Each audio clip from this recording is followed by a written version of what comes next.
Breaking news Hyderabad నార్సింగిలో BRS నేత భాగోతం బయటపడింది. ఇంజనీరింగ్ కాలేజీ యాజమాన్యాలను బెదిరిస్తున్న BRS state secretary Nagaram Prashanth పోలీసులు అరెస్ట్ చేశారు. సీఎంఆర్ కాలేజీ యజమానిని బ్లాక్మెయిల్ చేశారు. ప్రశాంత్ అండ్ గ్యాంగ్ 10 లక్షలు ఇవ్వాలని కూడా బెదిరించారు. సీఎంఆర్ కాలేజీ యజమాని ఇంటి దగ్గరికి 10 మందితో కలిసి వెళ్లి ఫోటోలు దిగి బెదిరించిన ప్రశాంత్ అండ్ గ్యాంగ్ ప్రస్తుతం ప్రశాంత్ను అరెస్ట్ చేసి రాజేంద్ర నగర్ కోర్టులో అయితే హాజరుపరిచారు నార్సింగ్ పోలీసులు. ఇక సీఎంఆర్ కాలేజీ యజమాని ఫిర్యాదు మేరకు ప్రశాంత్పై పలు సెక్షన్ల కింద కేసులు కూడా నమోదు చేశారు ఇప్పటికే. అలాగే ఇంజనీరింగ్ కాలేజీ యజమానుల ఇంటి వద్ద హల్చల్ చేయడమే కాకుండా వారి కుటుంబ సభ్యులను సైతం ప్రశాంత్ ముఠా వేధించినట్లుగా పోలీసులు చెప్తున్నారు. యజమానుల వాహనాలను సీజ్ చేసి మరీ డబ్బులు డిమాండ్ చేస్తున్నట్లుగా ప్రశాంత్ ముఠాపై కేసు నమోదు చేశారు. ఉస్మానియా ఆర్ట్స్ అండ్ కాలేజ్లో ఉంటూ ప్రసాద్ ముఠా బెదిరింపులకు పాల్పడుతున్నట్లుగా పోలీసులు వివరించారు.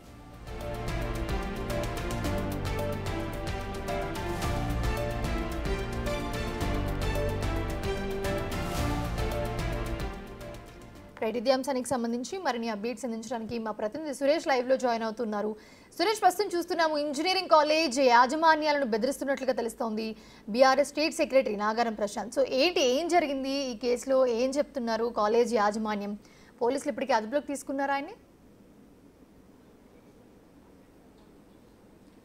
గత కొద్ది రోజుల నుంచి కూడా ప్రశాంత్ ఆయనకు సంబంధించిన మరికొంతమంది గ్యాంగ్ సభ్యులు కాలేజ్ యజమానికి బెదిరింపులు పాల్పడడం, అదేవిధంగా డబ్బులు ఇవ్వాలని చెప్పేసి డిమాండ్ చేయడం, కాలేజీ వరకే వేధింపులు భరించారు. కానీ కాలేజీ నుంచి ఇంటి వరకు కూడా వచ్చి వేధింపులకు గురి చేసినట్టు కాలేజ్ యజమాని నార్సింగ్ పోలీసులకు ఫిర్యాదు చేయడం జరిగింది. గత కొద్ది రోజుల నుంచి అడ్మిషన్స్ విషయంలో నిబంధనలకు విరుద్ధంగా అడ్మిషన్స్ ఇవ్వాలి, లేదంటే మాకు డబ్బులు ఇవ్వాలి అని చెప్పేసి కూడా ప్రశాంత్ ఆయనకు సంబంధించిన మరికొంతమంది ముఠా సభ్యులు బెదిరింపులకు పాల్పడుతున్నారు. నిబంధనల విరుద్ధంగా అడ్మిషన్లు ఎలా ఇస్తామని చెప్పేసి కాలేజీ యాజమాన్యం ప్రశ్నించినప్పటికీ కూడా లేదంటే మాకు డబ్బులు ఇవ్వాలి, 10 లక్షలు ఇవ్వాలని చెప్పేసి కూడా డిమాండ్ చేశారు.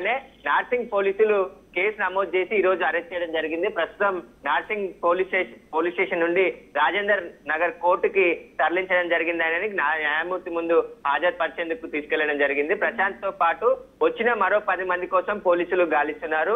తరచూ కాలేజీకి వచ్చి వేధింపులకు పాల్పడేవారు. కానీ కాలేజీ తర్వాత కాలేజీ యజమాని ఇంటి దగ్గరికి కూడా వచ్చి వాళ్ళ ఫ్యామిలీ మెంబర్స్ ని ఫాలో అవుతూ వేధింపులకు గురి చేస్తూ, లేదంటే మేము ఇక్కడే ఉన్నాము చాలా మంది అని చెప్పేసి వాళ్ళ ఫోటోలను ఎప్పటికప్పుడు పంపించేసి వారికి సంబంధించి బెదిరింపులకు పాల్పడుతున్నాడని చెప్పేసి కూడా నార్సింగ్ పోలీసులకు ఫిర్యాదు చేయడం జరిగింది. ఆ తర్వాత పోలీసులు కేసు నమోదు చేసుకొని ఈ రోజు ప్రసాద్ ని అరెస్ట్ చేసి కొద్దిసేపటి క్రితమే రాజేంద్ర నగర్ కోర్టుకు తీసుకెళ్లడం జరిగింది. కోర్టులో హాజరుపరిచిన తర్వాత రిమాండ్ విధించే అవకాశం కనబడుతుంది. అయితే ప్రశాంత్ గత కొన్ని రోజుల నుంచి ఆ వేధింపులకు పాల్పడడం, అదేవిధంగా చాలా మందిని బెదిరించడం, ఇట్లా కాలేజీలకు సంబంధించి ఆ యాజమాన్యాల దగ్గరికి వెళ్లి అడ్మిషన్స్ విషయంలో కానీ, లేదంటే తమకు బీఆర్ఎస్ పార్టీ తరఫున ఖచ్చితంగా మాకు మామూలు ఇవ్వాలి, లేదంటే మిమ్మల్ని బ్లాక్ మెయిల్ చేస్తాం, బెదిరింపులకు పాల్పడతాం అని చెప్పేసి కూడా గత కొద్ది రోజుల నుంచి బెదిరిస్తున్నట్టు ఫిర్యాదులు రావడంతోనే నార్సింగ్ పోలీసులు అరెస్ట్ చేసి అతని రిమాండ్ న్యాయమూర్తి ముందు హాజరుపరిచేందుకు తీసుకెళ్లడం జరిగింది. అయితే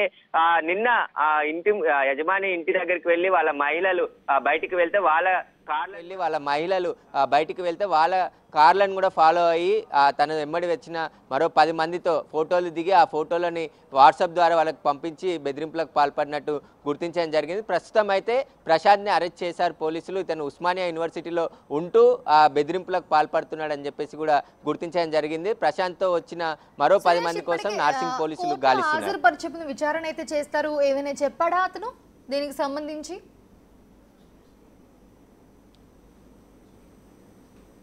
ఈ కాలేజీని ఒక్కటే బెదిరించాడా, లేదంటే ఇంకా ఎన్ని రోజుల నుంచి ఇలా బెదిరింపులకు పాల్పడుతున్నారు? అధికార పక్షంలో ఉన్నప్పటి నుంచి కూడా బీఆర్ఎస్వి ప్రశాంత్ అనేక బెదిరింపులకు పాల్పడేవాడని చెప్పేసి కూడా చెప్తున్నారు. దీనికి సంబంధించి పోలీసులు రిమాండ్ చేసిన తర్వాత కస్టడీకి తీసుకొని విచారిస్తే మరిన్ని విషయాలు బయటకు వచ్చే అవకాశం కనబడుతుంది. బీఆర్ఎస్వి పార్టీని అడ్డం పెట్టుకొని బెదిరింపులకు పాల్పడడం, లేదంటే కాలేజీల ముందు ఆందోళనలు దిగడం, ఇలాంటివన్నీ కూడా చేసేవాడు ప్రశాంత్ అని చెప్పేసి కూడా చెప్తున్నారు. కాబట్టి ఇప్పుడు కాలేజీ యజమాని ఇచ్చిన ఫిర్యాదు మేరకు అతనిపై కేసు నమోదు చేయడం జరిగింది. అతనికి వెంబడి వచ్చిన వారందరినీ కూడా ఫోటోలు పంపించారు కాబట్టి ఆ ఫోటోలు అన్నిటికి సంబంధించి పూర్తి ఆధారాలు సేకరిస్తున్నారు పోలీసులు. ప్రస్తుతం ప్రసాద్ని అయితే అరెస్ట్ చేసి కోర్టులో హాజరుపరిచారు. రిమాండ్ చేసిన తర్వాత ఆయన కస్టడీ పిటిషన్ వేసి కస్టడీకి తీసుకునే అవకాశం ఉంది. కస్టడీ తీసుకున్న తర్వాత ఇంకా ఎంతమంది కాలేజ్ యజమానులను బెదిరించాడు, ఎలాంటి బ్లాక్మెయిల్లకు పాల్పడ్డాడు, వీటన్నిటికి సంబంధించి విచారణ జరపబోతున్నారు. అదేవిధంగా ప్రశాంత్తో వచ్చిన 10 మంది ఎవరు, వారు విద్యార్థి సంఘ నాయకులేనా లేదంటే బీఆర్ఎస్ పార్టీకి సంబంధించిన వ్యక్తుల, ప్రైవేట్ వ్యక్తుల అనేది కూడా వారిని అరెస్ట్ చేసే విషయాలన్నీ బయటకు వచ్చే అవకాశం కనబడుతుంది. అయితే కాలేజీ వరకే బెదిరింపులు ఉండేవి. గత కొద్ది రోజుల నుంచి ఇంటి వరకు వచ్చి ఇంట్లో వాళ్ళని కూడా బెదిరిస్తూ వారి ఫాలో అవుతూ కారులో వాళ్ళు బయటికి వెళ్తే ఆ బయటికి కారులో ఫాలో కావడం, వారి ఫోటోలు ఎప్పటికప్పుడు ఆ కాలేజ్ యజమానికి పంపించడం, ఇలాంటివన్నీ కూడా బ్లాక్మెయిల్కి పాల్పడడంతోనే అతను భయాందోళనకు గురై నార్సింగ్ పోలీసులకి ఫిర్యాదు చేయడం జరిగింది. ప్రస్తుతం కాలేజ్ యజమాని ఇల్లు నార్సింగ్ పరిధిలోనే ఉంటుంది కాబట్టి ఇక్కడికి వచ్చి బెదిరించారు కాబట్టి ఇక్కడ కేసు నమోదు కావడం జరిగింది. ప్రస్తుతం అయితే ప్రసాద్ని మాత్రమే అరెస్ట్ చేశారు. మిగతా 10 మంది కోసం పోలీసులు గాలిస్తున్నారు. అతని కస్టడీకి తీసుకున్న తర్వాత మరిన్ని విషయాలు బయటకు వచ్చే అవకాశం కనపడుతుంది. ఒక సిఎంఆర్ కాలేజ్ అయినా ఇంకా ఎన్ని కాలేజీల యజమానులను ఇలా బెదిరింపులకు పాల్పడ్డారు.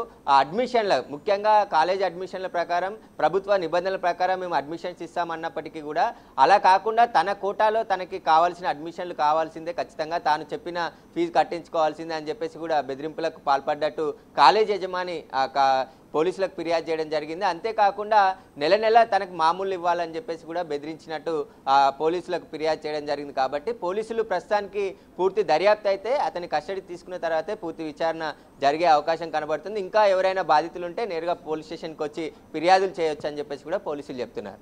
Right, thanks for the update Suresh.